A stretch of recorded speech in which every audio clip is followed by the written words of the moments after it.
What's going on, guys? It is Luke and Nate here at the You Don't Know Ball podcast. First episode today. We're covering some college football, looking at the Heisman Trophy race, as well as the playoff and bowl season, and then moving on to some NFL playoff race, Chiefs eliminated, and the MLB hot stove season. So first things first, let's cover some college football. Talk about this Heisman Trophy winner now, Fernando Mendoza, the Cal transfer over to Indiana.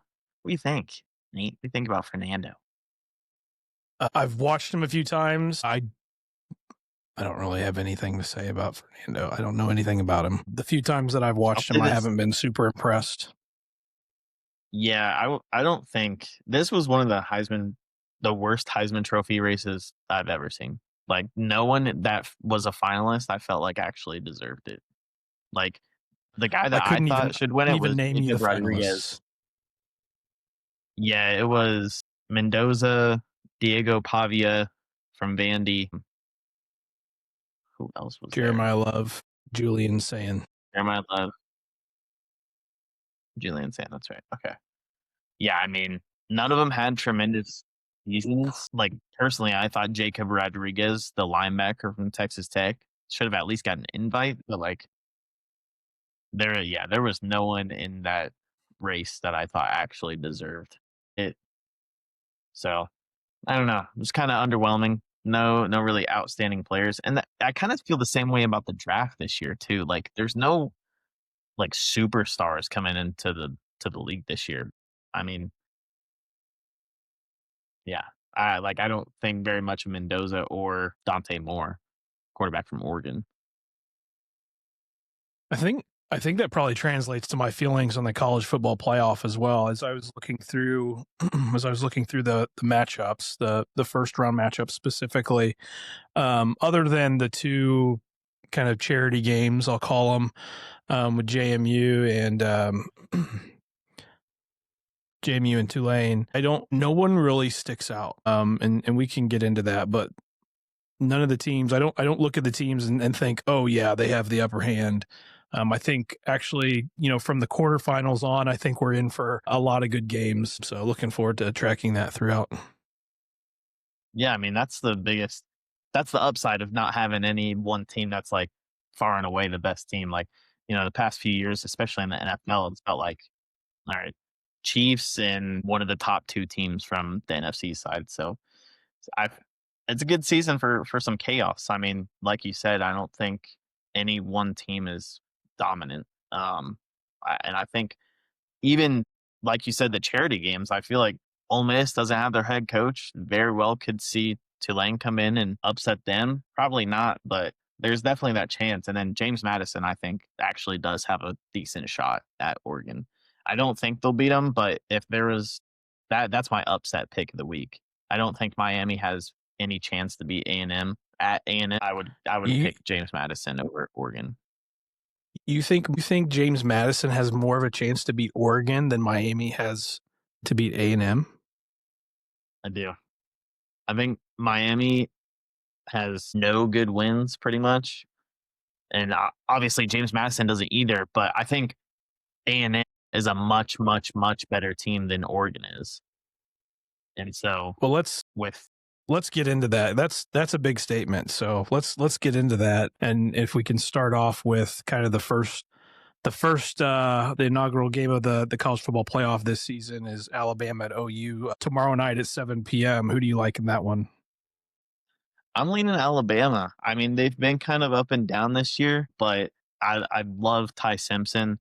I don't think Oklahoma has the offense to, withstand Bama's production, although Oklahoma does have a great defense. I think Bama, if they're playing half decent, I think they put up 27, 30 points on Oklahoma, and Oklahoma just doesn't have that kind of offense to keep up with that. So John Mateer is not the kind of quarterback I would be looking for. If I were to take someone in college football, I don't like John Mateer personally, but who do you have? Yeah, I'm with you on that one. If you go back to the first matchup, Oklahoma's offense really struggled to move the ball. They finished with just over 200 total yards, and Mateer only threw for 138. So on the ground, Bama completely stopped them. They averaged 2.6 yards per carry, so that's just not going to cut it against that same team, even in a college football playoff game. On the other side, Simpson had a big day. He threw for over 300 yards, despite Oklahoma's #1 rated pass rush. So, at the end of the day, Oklahoma won that game, but it took some extreme outcomes. If you look at some of the play-by-play, Alabama missed a field goal. OU had an 87-yard pick six. So, I mean, that's a massive swing. And I think a lot of things had to go right for OU to pull that one out. And I just don't see that happening twice in the same season. Alabama, to me, doesn't need to be perfect to win it. They just have to take care of the football. So if they protect the ball and they finish their drives, I think they control this game and they move forward.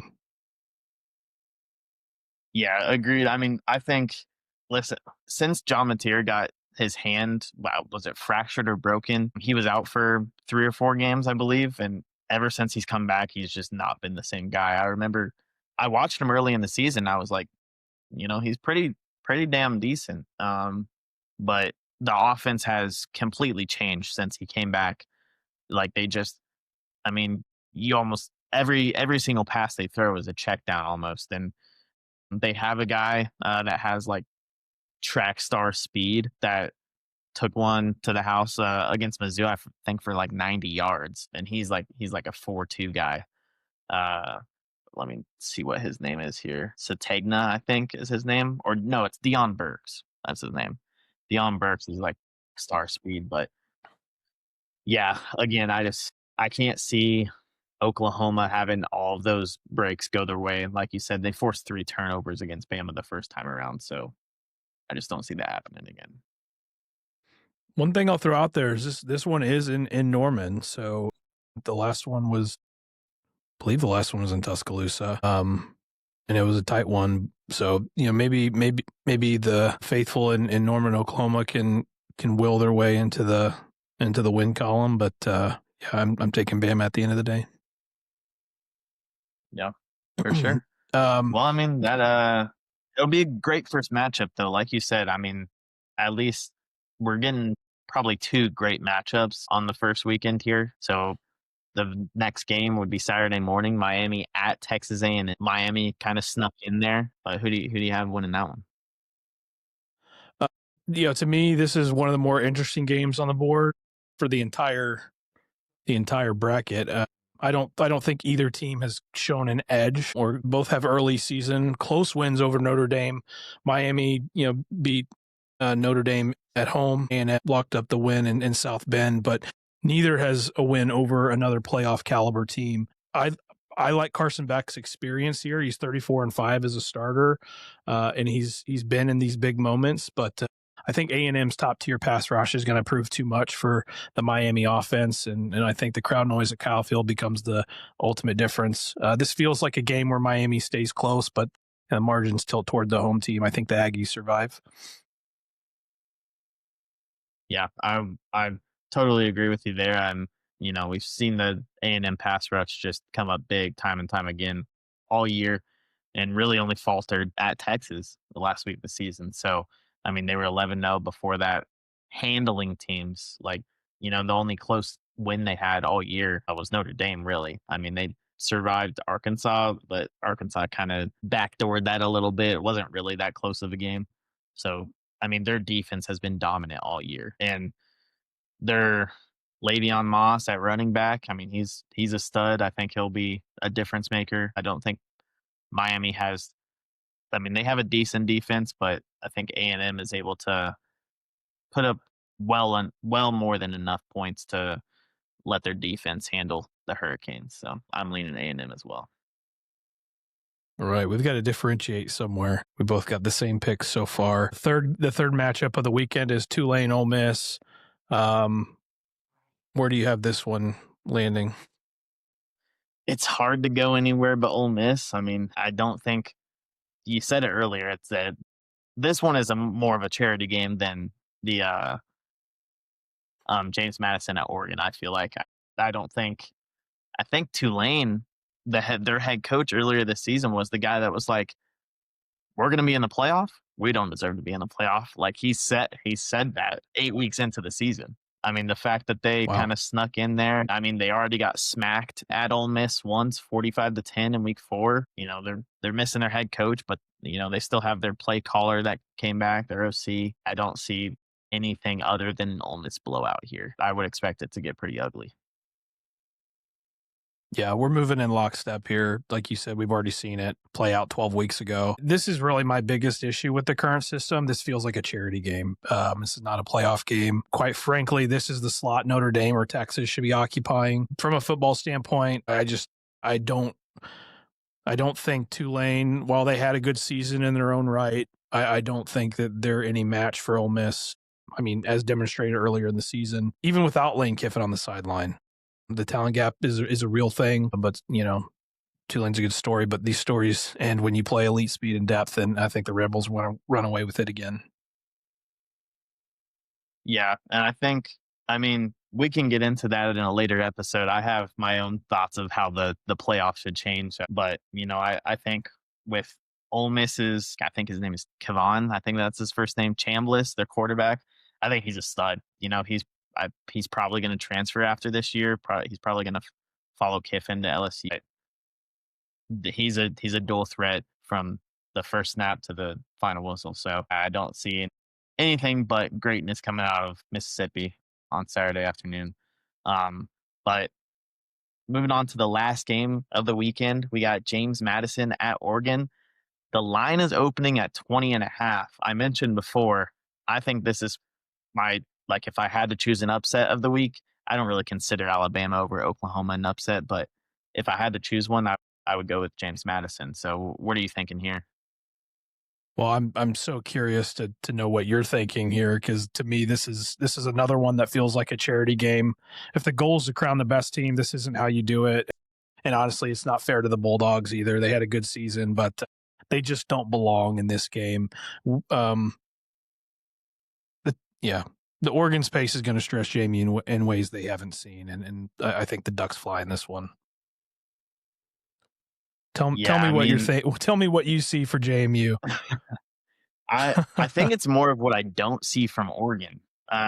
Oregon's 11-1, but I mean, let's go through their schedule here. Like, I really do not think they have had a convincing win over anyone. They've gone, let's see here. I mean, they had a close game with a close win at Penn State, 30-24.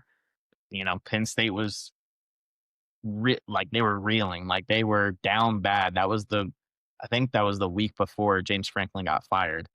And then they beat a mediocre Iowa team 18-16. There's really no win on their schedule that pops out to me and says this is the number 5 team in the country. And James Madison, I wouldn't pick James Madison to win this game, but they put up a lot of points. And so, they get off to a good start. I think that they could very well make it a shootout, and I wouldn't doubt them to take it. I mean, it's a 20.5 point spread. So it's hard to imagine they come away with it. But I mean, look at the second half of their season: 63 points, 52 points, 35, 58, 59, 31. Like, they are a high flying team. I think James Madison might be the ones flying out of Eugene. That's crazy. That's crazy. I can't see it. They put up 14. The best defense they faced all year was Louisville, and they put up 14 points and they lost. Louisville 8-4 coming out of the ACC. Losses to Virginia, Cal, Clemson, SMU. JMU won't last through the first quarter. Wow. Oregon's gonna move on. All right. You know what? I think I like James Madison enough to. I'll take the points. I will absolutely take 20.5 points. That's my pick there. I think Oregon will win the game, but I think it's a close one. I think Oregon survives it, and they do not show anyone promise to go any further in the tournament. I mean, they have Texas Tech at the next round, so yeah, I'll take the points for James Madison there. So to be forthright, I think what you say about Oregon is definitely valid. I think they're going to struggle with Texas Tech. I'm not saying they're going to lose it, but I think they're going to struggle with Texas Tech. I don't think Oregon is Oregon of the years past, but this James Madison team isn't the team that's going to prove that. I'm taking Oregon to cover. Oh wow. Okay, I like it. There we go. We got some differentiating now. We're too close together the first 3 games. We need some difference here. But you don't know ball, buddy. Let me get James Madison in the points. Give me the Dukes as my super dog. All right. I mean, and we can go through. I think I called them the Bulldogs. Yeah, I was a bit confused. I thought you were referring to another team that got snubbed. You did Yeah, call I them don't the know why I Bulldogs. called them the Bulldog. I mean, it is a Bulldog. Well, Their it is logo a Bulldog. Yeah, but they are officially the James Madison Bulldogs, but they are called the Dukes. The Weird. main nickname is the Dukes. I don't know. Weird. Oh, okay. All right, They're well, named after. now that we've Yeah, go ahead. okay. Now go for it. No, nothing. It doesn't matter. Okay. All right. Now that we've gone through that first round of games, why don't you finish off your bracket here? Just kind of a quick rundown of what you got, what you're thinking. All right, so just as we said, I got Oregon advancing. They'll face Texas Tech in the Orange Bowl. Like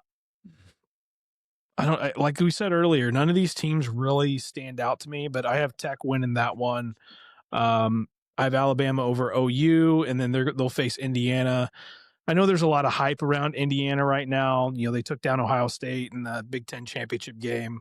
I'm going to get flack for saying it, but unconvincingly, 13-10, I think was the final. I don't know. I don't look at anybody's schedule and think, yeah, they've been tested. In fact, I think the two teams that have been tested the most are the ones that are going to end up in the championship, and I'll get to that in a second. So Alabama will face Indiana in the quarterfinal with Ole Miss facing Georgia. I think Georgia walks all over Ole Miss with no Lane Kiffin. And then in the Cotton Bowl, Texas A&M, Ohio State. I like Texas A&M.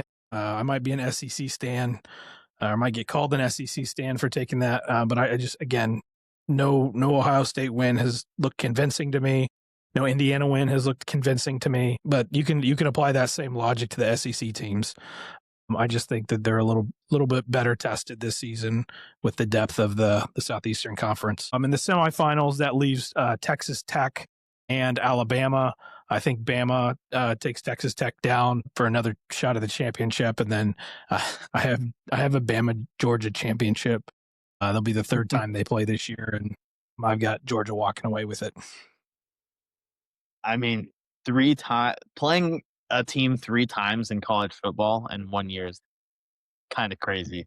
I mean, I don't disagree. I think Bama very well does have a chance to go all the way, and I have Georgia coming out of that other side. So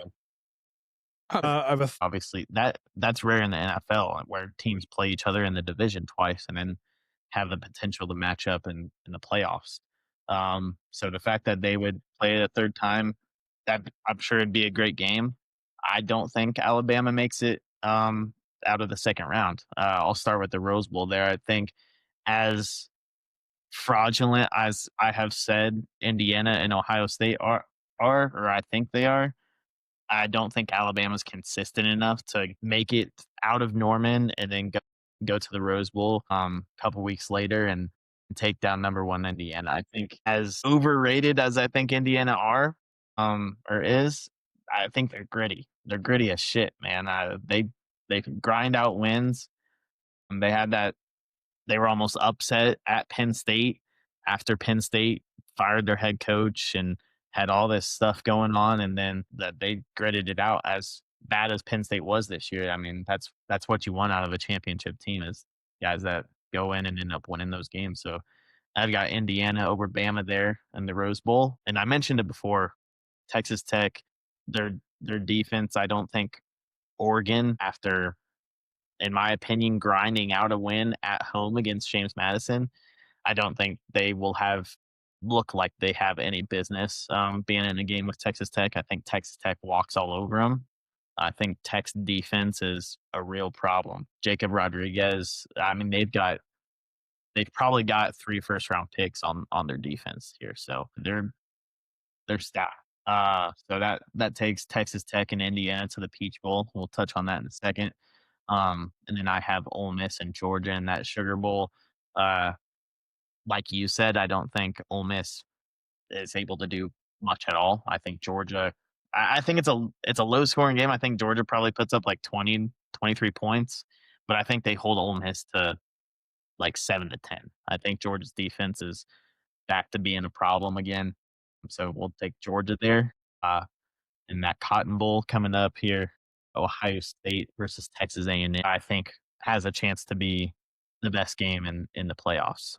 M's defense, Ohio State, you've kind of seen they've struggled with top defenses, but they have a stout defense of their own. But like I said, I don't think Ohio State has really played anyone.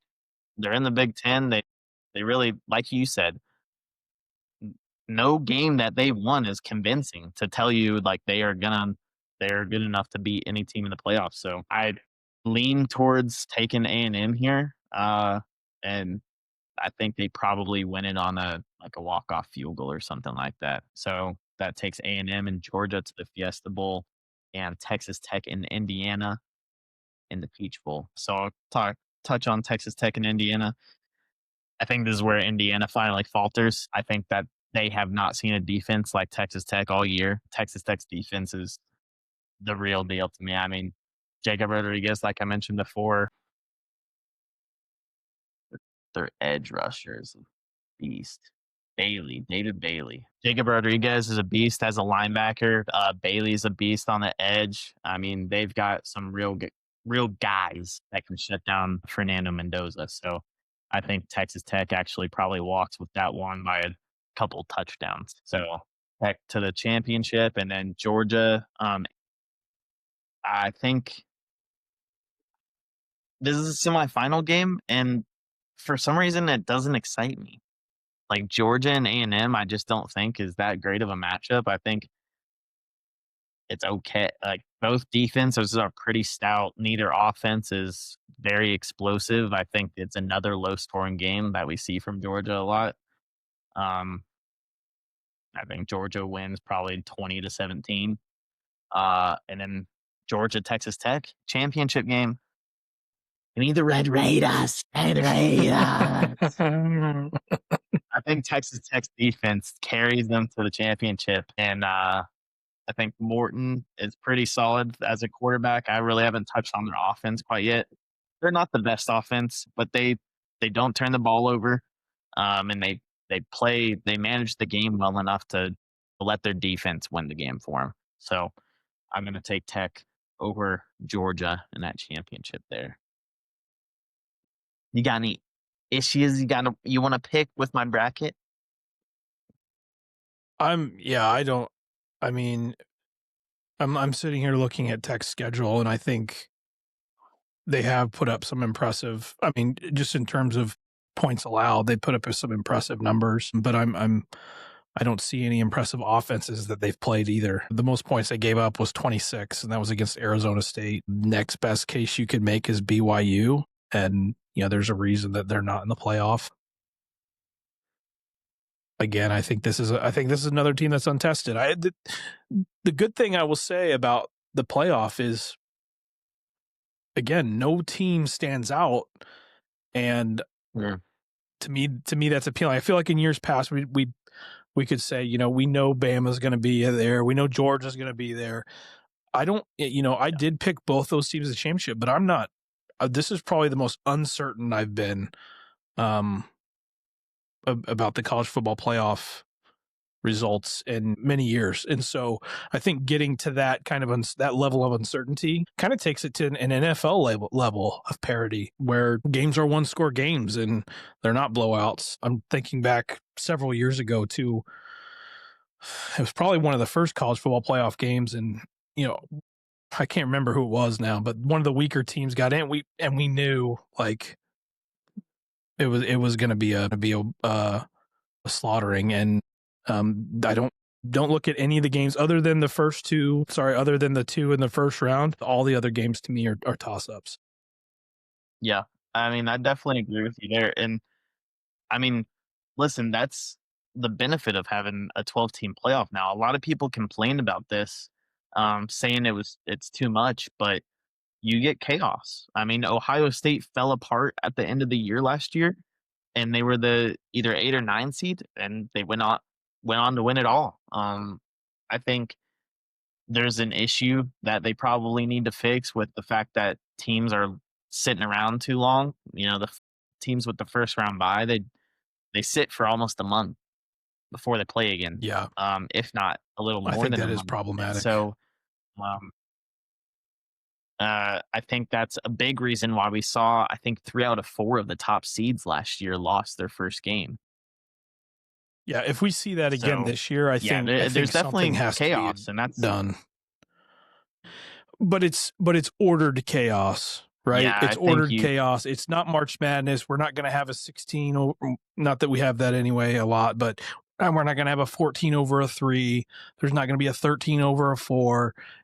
I mean, I know you made the case for the Dukes, but I don't see either of, James Madison or Tulane taking those games. So we're going to have, I think I have chalk in the first. Yeah, I've got chalk. Oh, sorry, I don't. I have Alabama over OU. you know. But it's ordered chaos. They're going to be good football games. You're going to want to watch all of the games. You're going to want to watch the whole game, and that's what excites me for the weeks ahead.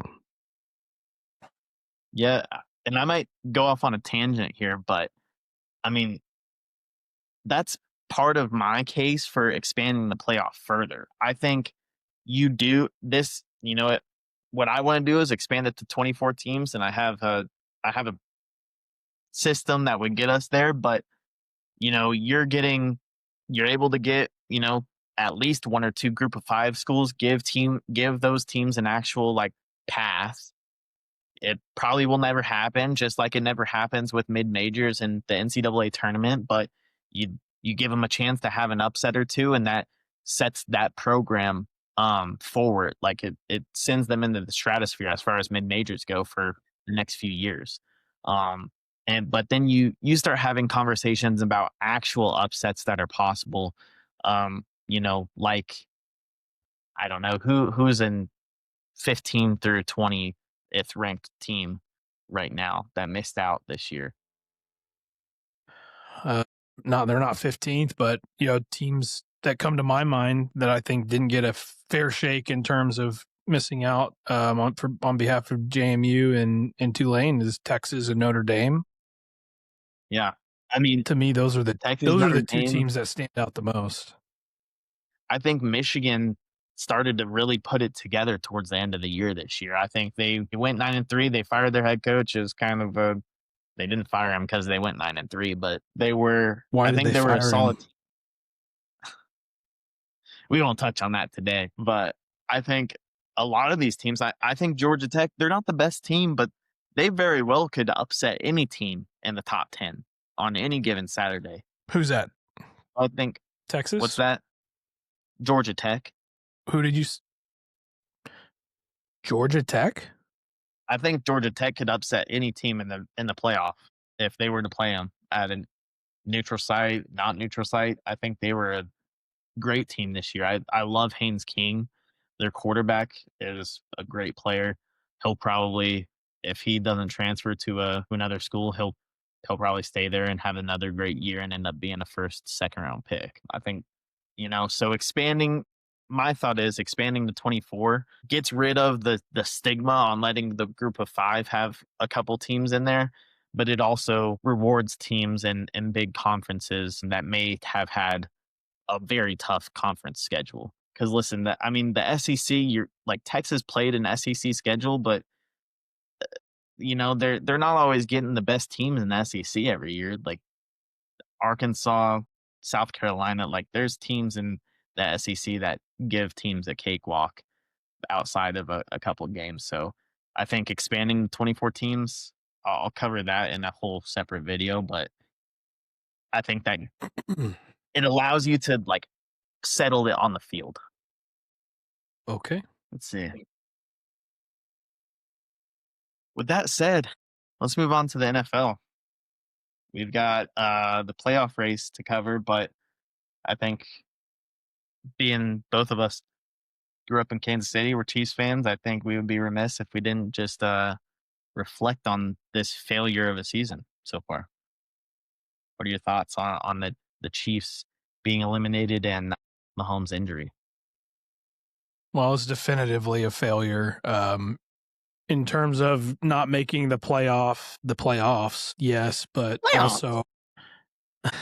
but also just anytime you have any level of expectation and then you fail to live up to those, that's going to be a failure.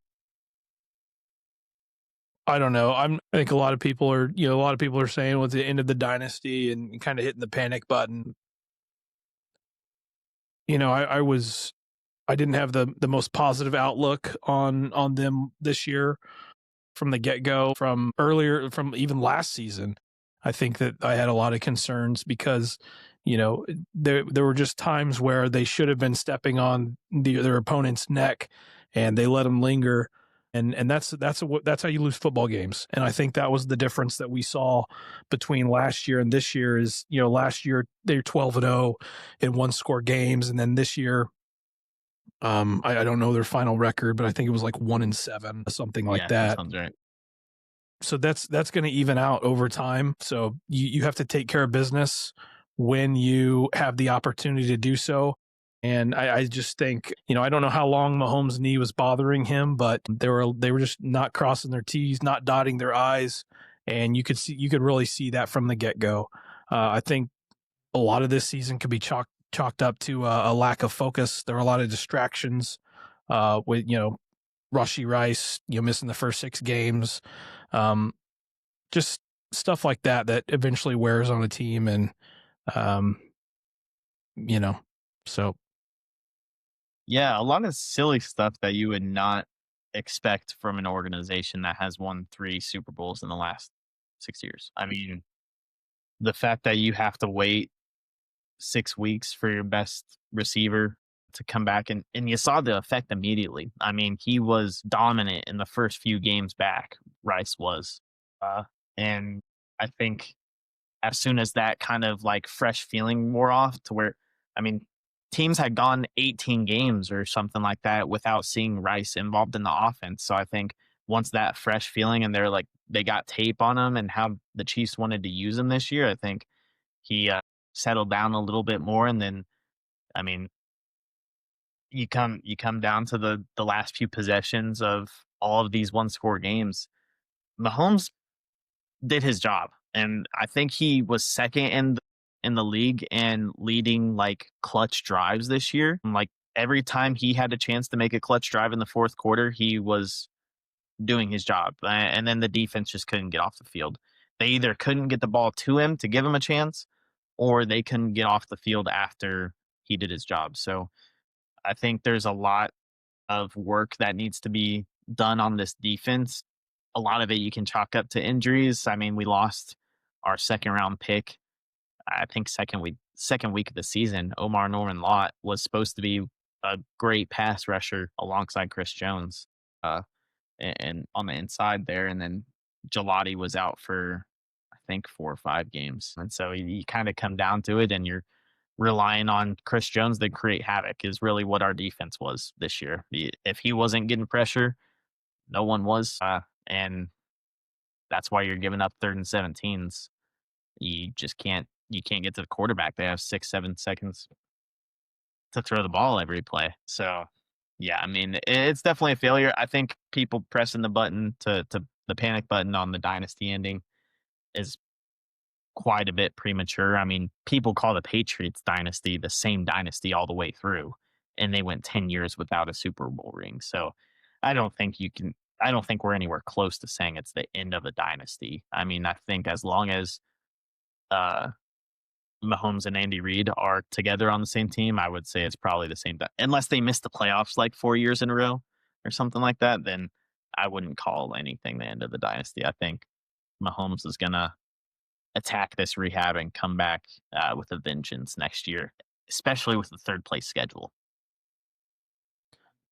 yeah, that is an interesting point. I mean, you bring up Andy Reid though, and I know there's eternal debate about how much responsibility he takes for the play calling. But in my mind, I think a lot of the results of this season land on his shoulders, and he would nod his head to that. But regardless of who's doing it, I think play calling is a massive concern. I don't have the numbers right in front of me, but the eye test tells me that they struggled yet again in the red zone. They struggled to throw the ball down the field. I'm not going to say they didn't take shots, because they did this year, which is, I think, a marked difference from the Well, last 2-3 years. They did take their shots, but I don't think Pat was as sharp as he needed to be in hitting those big time throws. yeah, I think there's a difference between. I mean, they said it from the beginning of training camp. They're like, we want to force the ball downfield. It's like, you can't really force that. Like, that's got to be something that just, that comes open every once in a while, and you take the chance when you have it. You saw so many times this year. I mean, Tyquan Thornton like had a chance to go get a ball, but there was two guys right next to him. Like, I think he had the most deep passes attempted to him, but they only completed 6, which was of 20 plus yards. And I think that was still good enough for like third or fourth. But when you're forcing those opportunities instead of having an offense that it happens in the flow of things, I think you're going to run into a lot of trouble with running your offense that way. And like you said, that comes from the play calling. I mean, Matt Nagy has not been good since he came back to Kansas City. And quite honestly, I'm shocked when I hear his name in head coaching discussions again, because I just don't understand that. But Well, you talked about forcing the ball down the field. That's forcing anything to happen in an offense is probably not the right way to go about it. And we can, Monday morning quarterback this all night. But, I feel like football 101 is, how do you open up downfield? Well, you have an effective run game. And I don't think the Chiefs have had that for a few years now. Bringing Kareem Hunt in, I think, helped a little bit, but we just haven't had that guy that can break off, 20 plus yard run. And I think the Chiefs have to do something in this offseason, whether that's through free agency or the draft, to find that guy. yeah, I don't.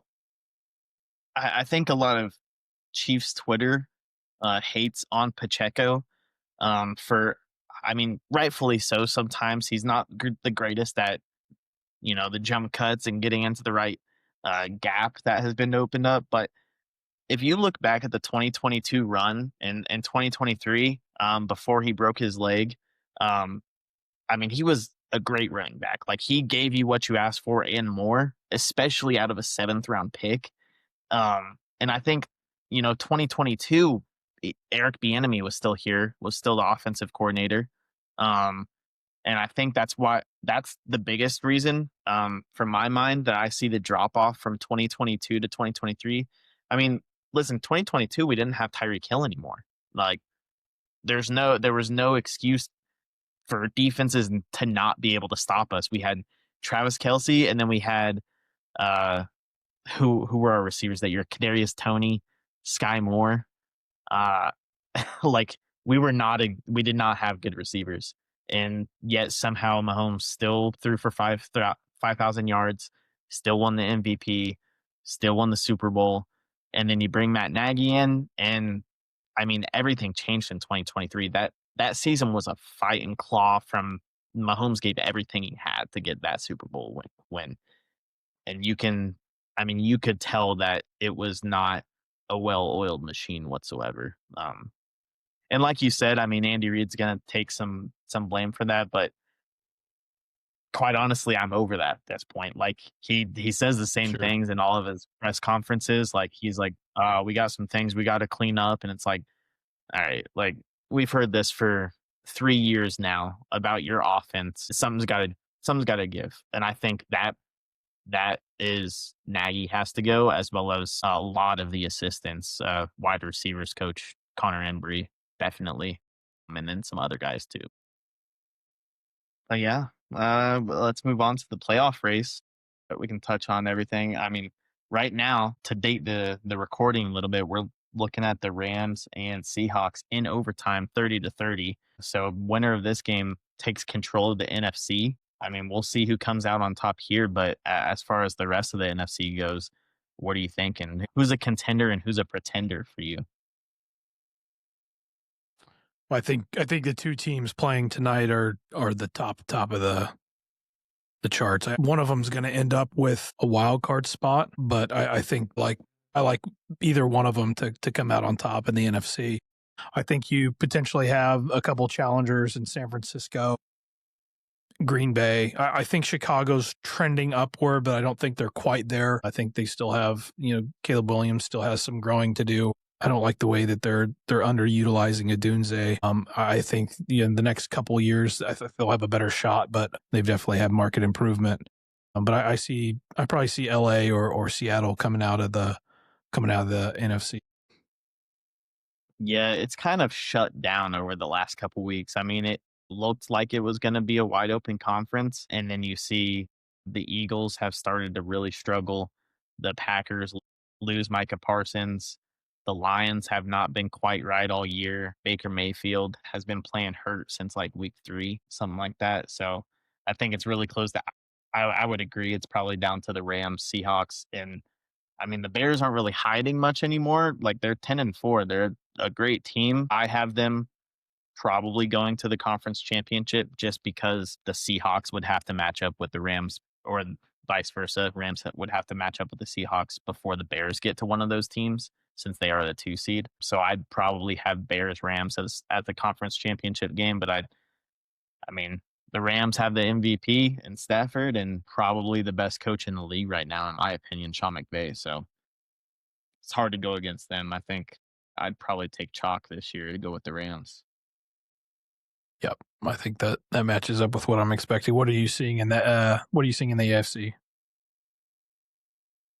AFC is weird to say the least. Like I have zero clue what to expect out of the AFC this year. I mean, obviously, like we just were talking about, the Chiefs are out of it. The Ravens and Steelers are probably set up to have a winner take all in week 18. I don't think either one of those teams is a real issue or has a shot to win everything. But I think, I mean, they're at the 7 seed right now, but I think my favorite team to pick right now is honestly the Texans. I know going on the road 3 weeks in a row would is going to be tough to do, but their offense is coming around since CJ Stroud came back from his injury. They won 3 games with his backup, Davis Mills.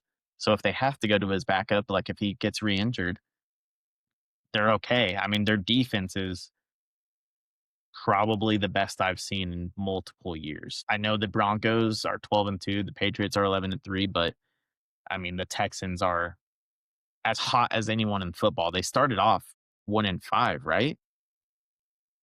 Like they've won 8 in a row, I thought, or they could be 7-1 in their last 8. But they're scorching hot. I think they storm into the playoffs. I think they absolutely win their first playoff game. So if they end up being the 7 seed, the Patriots or the Broncos are in trouble. So I Started love the 0-3. Texans. 0-3. So Yeah, I mean they're lost to the 9-2, Rams, the Bucks, the Jags. and that's before the Baker Mayfield was hurt. So I mean, Listen to their we can losses: the Rams, the Bucks, the Jags, the Seahawks, the Broncos, all one score. all on score. Yeah, I mean, if their offense can come up in big moments, I mean, their defense is You going to might, keep them in every single game. yeah. I think I overlooked them. I think that's a good call out. Interesting.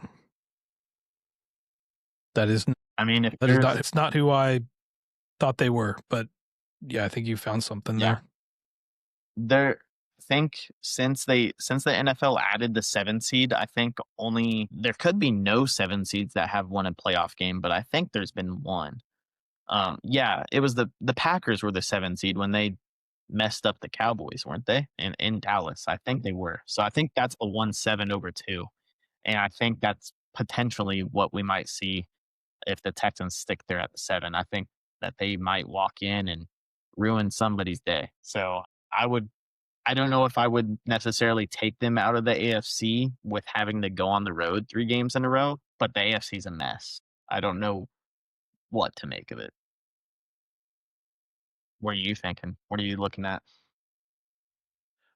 Well, I'm looking at the playoff machine here, and you're saying Houston might have to go on the road 3 in a row. If they win out,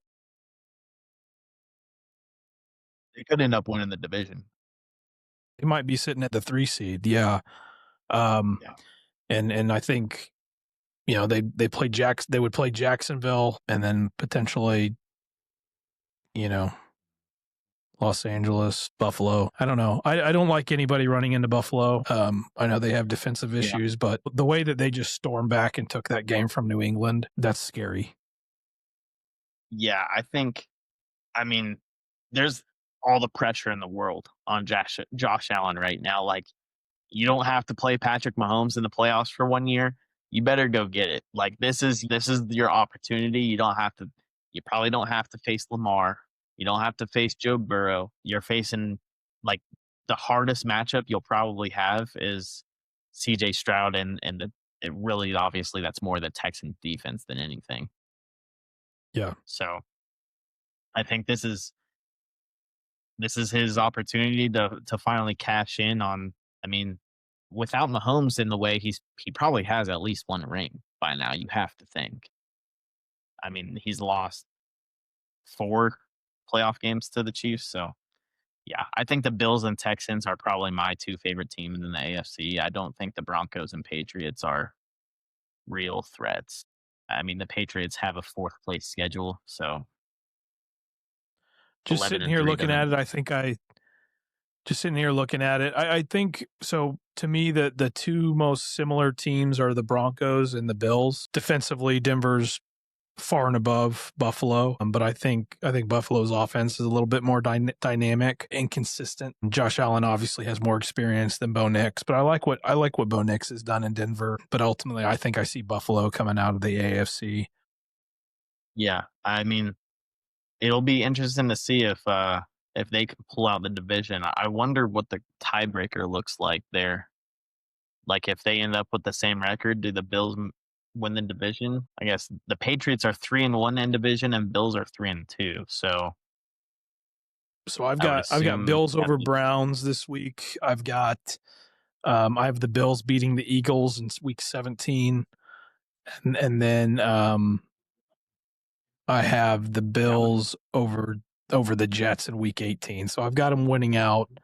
And then the Patriots 16, 17, 18. The Pats have the Ravens, which I think Baltimore's been playing better. It's in Baltimore. They could potentially drop that one. I don't think they will. The Patriots have the Jets in week 17, and then they have the Dolphins. So I think at worst they go 2-1. So if I were to flip that game, if I were to go Baltimore, um, if I go Baltimore over New England, New England stays put at the 2nd seed, even if Buffalo wins out. But Baltimore would um, Baltimore would jump Pittsburgh actually if Baltimore can pull off the win against the Pats. Yeah, I mean, like I said earlier, I think Baltimore and Pittsburgh are on a collision course to have a winner take all game in Week 18. Yep, I missed that. Yep, that's a good call.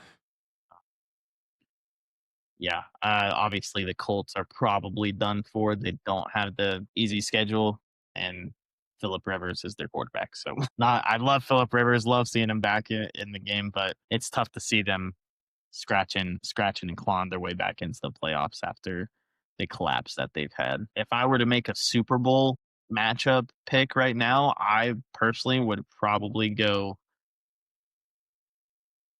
Let's see, I'd go Bills Rams most likely, but I just as likely could see Texans Rams.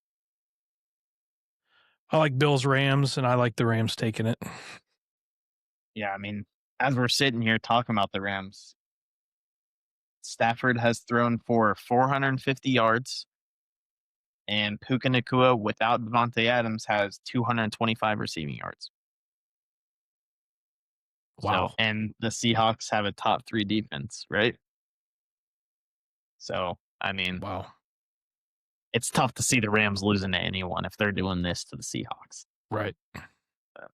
All right, that does it for the NFL. I think before we finish up here, I think we definitely want to touch on some hot stove cooking going on in the MLB. Couple things to note: we got Schwarber back to Philly, a little lesser known, but Mike Yastrzemski over to Atlanta, and Pete Alonso to Baltimore, which is a sneaky move for Baltimore after making the playoffs and then being last in their division. They might make a move back to the playoffs this year. What do you think about Alonso? I if you're the Mets, I don't know. I'm not knowledgeable enough to talk about this. I don't know. I mean, I'll be real honest. Most of my Pete Alonso knowledge comes from the fact he was on my fantasy team this last year. He was the number one player through June, and I tried to trade him, and nobody would take him because I knew I wanted to sell high. He fell off the second half, and that's the biggest reason the Mets missed the playoffs was because of. I mean, you can't place all the blame on one guy. I mean, there's 26 guys on a baseball team, but he disappeared in the second half, and they really needed him. So I do think it's a big mistake for the Mets to let him walk when he was probably the reason you were the best team in baseball through May. But I think that's a big get for the Orioles. I don't know what that does to their expectations. I mean, it's hard to go worst to first, especially in the AL East. But I mean, it's a big pickup at least, and they definitely need some pitching too. But I do like that pickup for the Orioles for sure. And I like that they're not selling at the first season of like we sucked. Like you made the playoffs the year before, you had some injuries in 2025. You could very well They be have back. too much young talent. I may not know much about Pete Alonso, but they have too much young talent in Gunnar Henderson and Jackson Holiday, Adley to give up. I mean, they're right there, and I think if Alonso can play more like his first half than his second half, I think they're right there on the cusp of being a playoff contender, if not a AL pennant contender. Yeah, I mean, as long as they get their pitching right, I mean their offense will come back up to earth as opposed to coming back down that like an offense on fire. I think they were bottom of the league last year. I think they definitely have the potential to take themselves back to the playoffs. Looking around the league at some still currently free agents, Kyle Tucker, I thought for the longest time was going to end up with the Dodgers, but apparently that's not what the experts are saying anymore. I think they were looking at possibly staying with the Cubs as well as who were the other teams? Let's see. The Royals. Yeah, I'm sure we can afford that. Kyle Tucker. Let's see here. If you want a downtown stadium, spend money on a power outfielder, power bat in the outfield.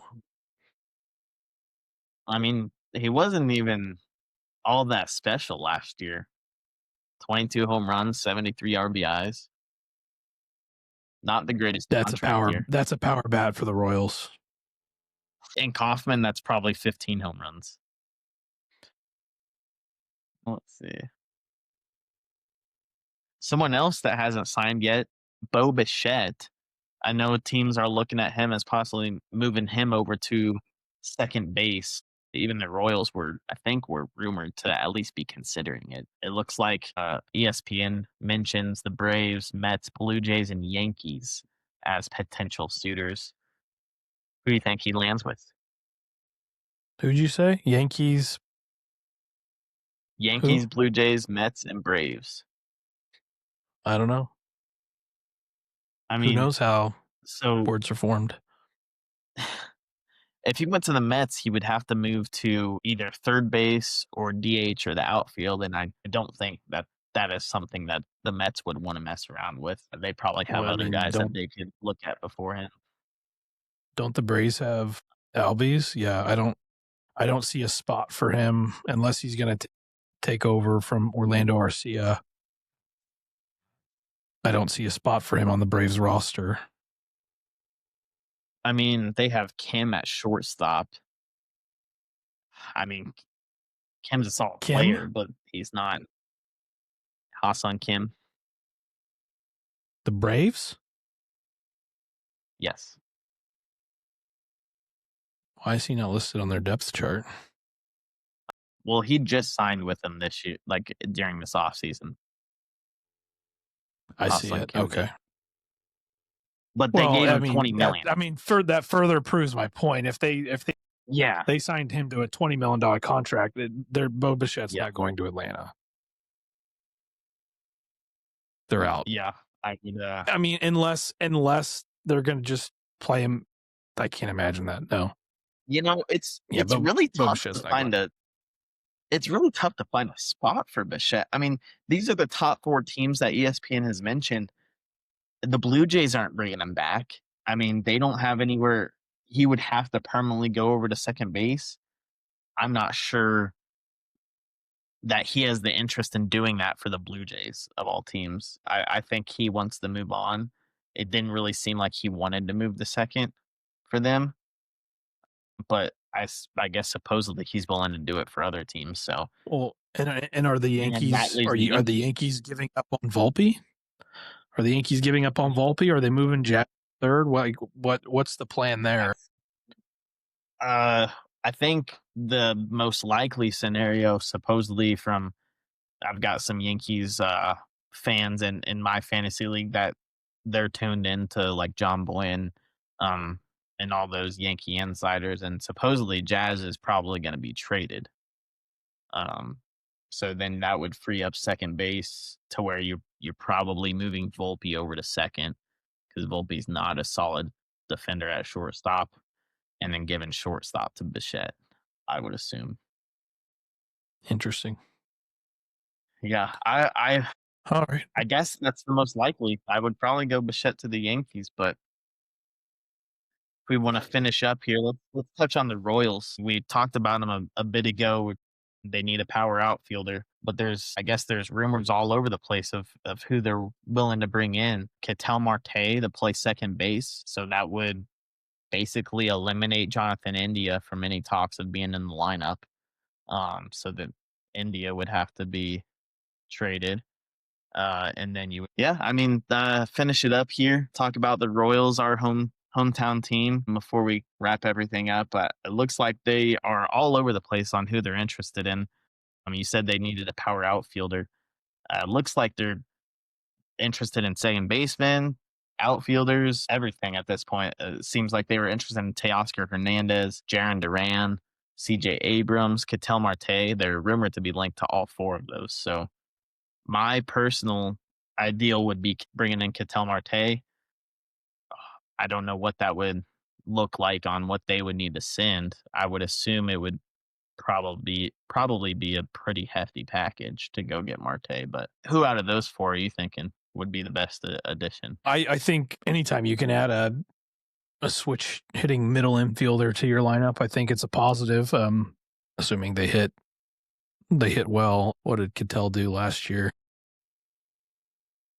I mean, he's a power hitting middle infielder too. He's a big dude.